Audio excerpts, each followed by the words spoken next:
Bom dia, prezados irmãos, queridos amigos. Estamos juntos mais uma vez nesta manhã maravilhosa que o Senhor está nos proporcionando. Quero convidar você nesta manhã ao nosso momento sublime, e hoje nós retornaremos ao livro de Provérbios e vamos aprender algumas lições preciosas a respeito do se fazer a vontade de Deus para que os nossos planos possam dar certo.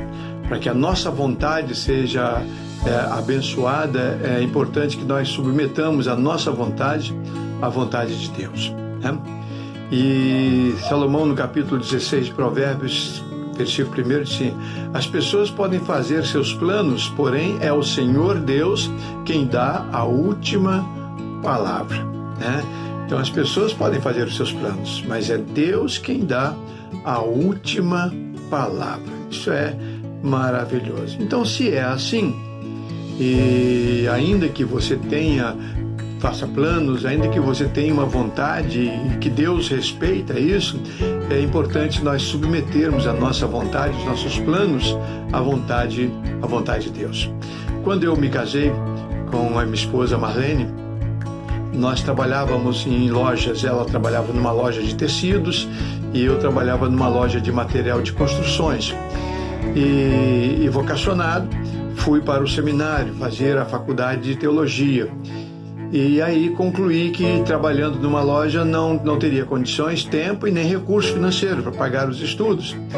E então comecei a pensar em alguma coisa para fazer e tive uma ideia de abrir uma fábrica de portões, portas e janelas de ferro para oferecer para as lojas de materiais de construções, que era a minha área de atuação. Conhecia todo mundo, conhecia os vendedores e fiz assim.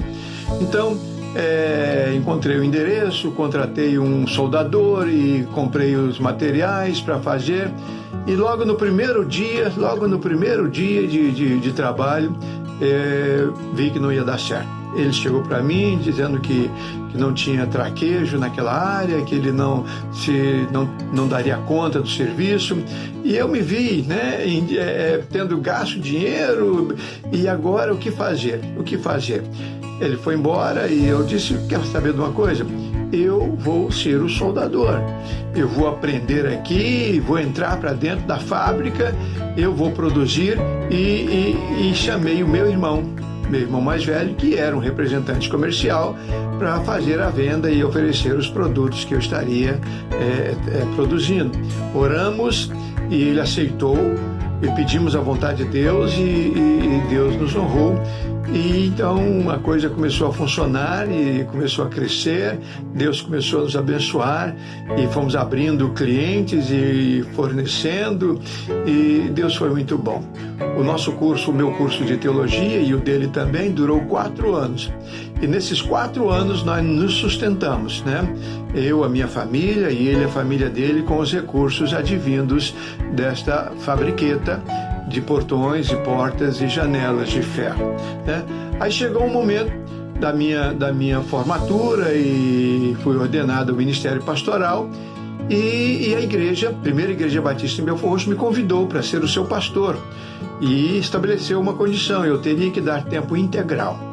Eu teria que deixar qualquer atividade outra que pudesse atrapalhar o meu ministério e me dedicar totalmente à igreja. Atender no gabinete, visitar as pessoas hospitalizadas, 24 horas por dia, ficar à disposição da igreja. Era o meu ministério. E então eu fiquei pensando o que fazer, porque o salário que a igreja me oferecia era 20% da retirada que eu tirava na minha empresa. E eu, com 3 filhas já na ocasião, não tinha condições de sustentar a minha casa com aquele salário que a igreja estava me oferecendo. Chamei a minha esposa para conversar com ela, expliquei a situação, e ela, nova crente, né? Ela havia se convertido, nós já éramos noivos, e eu quis saber dela, porque agora ela também tinha que dar opinião. E eu cheguei e conversei com a minha esposa: olha, vai ser assim, assim, assim. Entretanto, é só 20% do que nós recebemos hoje, nós vamos passar aperto financeiro, e o que você acha? Qual o conselho que você me dá? Ela virou para mim e disse: Assis, Você não diz para todo mundo que você é vocacionado? Então, se você é vocacionado, está na hora de você provar que é vocacionado. Aquilo me comoveu, aquilo me encheu de brios, aquilo me encorajou e eu então aceitei o convite. Simplesmente entreguei a minha parte na empresa para o meu irmão, para ele tocar, e fui me dedicar ao ministério pastoral. E Deus me honrou, Deus abençoou a minha família. Hoje as minhas 4 filhas, todas elas têm faculdade, todas elas estudaram, todas elas estão casadas, todas elas têm a sua casa própria. Então Deus honrou a minha família, honrou a mim, honrou a minha esposa, porque um dia nós decidimos que a vontade de Deus era soberana e teria que superar a minha vontade e os meus planos.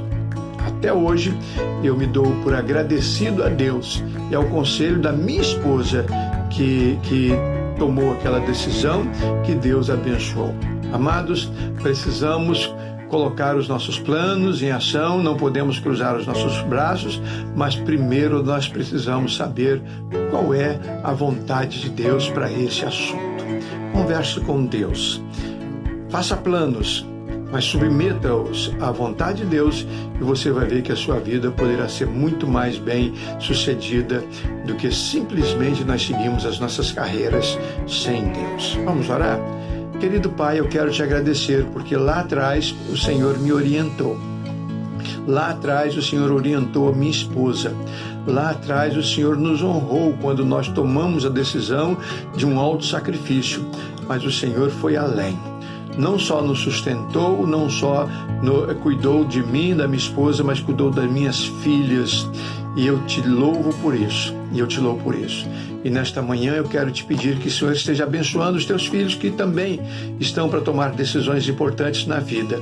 Ensina-nos, ó Deus, cada vez mais a submeter os nossos planos à tua vontade, porque ela é soberana e ela tem resultados extraordinários para todos nós. Muito obrigado, Senhor, por teu cuidado. Muito obrigado por tudo. Abençoa os nossos ouvintes em nome de Jesus. Amém. Amém. Um bom dia, amados. Vamos então entender isso. A vontade de Deus é muito melhor do que a nossa própria vontade. Que Deus abençoe e que Deus te dê um bom dia.